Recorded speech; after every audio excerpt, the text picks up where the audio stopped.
Guys, pag maka-encounter kayo mga tire maintenance, i-reset lang pala yun. So ganito, pag Nissan guys, i-reset nyo lang, magpunta kayo sa settings.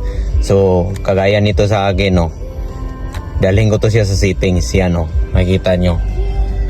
Yan, dalhin natin siya sa settings. Yun.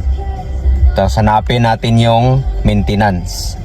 Yan, no, ganito lang yan, dito lang yan pag maintenance. Yan, maintenance. Pag nakita natin ng maintenance guys, hanapin natin yung tire. Gano'n, no? Ayan, tire siya. I-click natin. Yun pala sa akin guys, lumalabas kasi 8,000 lang ang nailagay.